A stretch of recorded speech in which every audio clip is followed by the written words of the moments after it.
Over the last couple of weeks, I've had a couple of game devs email me from various size studios saying, hey, if I ever want to chat, they're happy to chat. And this gave me an idea.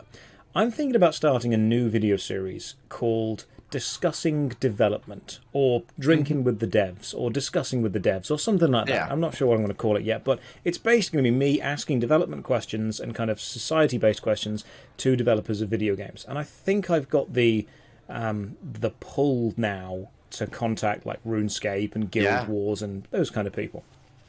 I've got a couple of people that have reached out.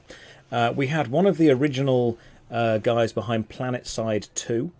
He reached out. I was having a chat with him. I actually messaged this dude, said he helped make PlanetSide 2, and I said, I'm going to be real with you. The only part about PlanetSide 2 that I liked was the tutorial, because that was really well made, and the game is a complete clusterfuck. And the guy responded going, yeah, that's the only bit that I made. So he made the tutorial, and I'm like, nailed it. I want to talk to you, because just put you in the rest of the game, and that would be fine.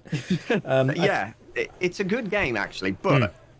We were looking at PlanetSide 2 recently, but not for any of the gameplay stuff. Yeah. Mostly because of their server tech. And their server tech is actually really, really different from other games. And a lot of people, well, nobody ever sees it, right? But like the back-end developers know that it's there and they know how it's working after they've figured it out.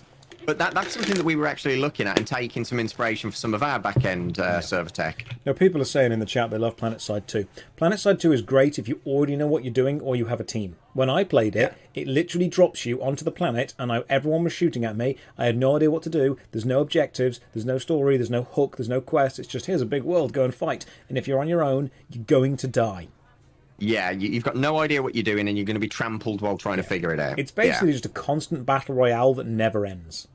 That's pretty much what it is. So, the PlanetSide 2 guys, I had one of the audio engineers from Burnout 3 contact me, and I happen to think Burnout 3 has an amazing soundtrack, and the audio engineering in that is, in general, fantastic. I think I can get Ash from RuneScape, possibly Bobby, who's the narrative director of Guild Wars 2. That'd be really cool to chat to him. That would be cool. But here's what I've got lined up for tomorrow, and this is what I really need your help with, Cal. Yeah. I'm going to have a chat with Chris Wilson, the guy behind Path of Exile, the top dog at Path of Exile. And I had a chat with him about 2 or 3 days ago, like a half-hour chat, and this was just for me to meet him, for him to meet me, and me to kind of go over the areas that I want to ask. Not the specific questions, but the areas that he's comfortable talking about, because I don't want to put game devs into an uncomfortable position. You don't want to be doing an interview and ask a question that's going to really upset me. NDAs are a bitch. Yeah, I want to make sure that I'm kind of being... I want to ask the difficult questions, because I think the audience deserve to have answers to those difficult questions. But in a way they can answer. Correct. I don't want to be just sitting there berating them for mistakes or whatever.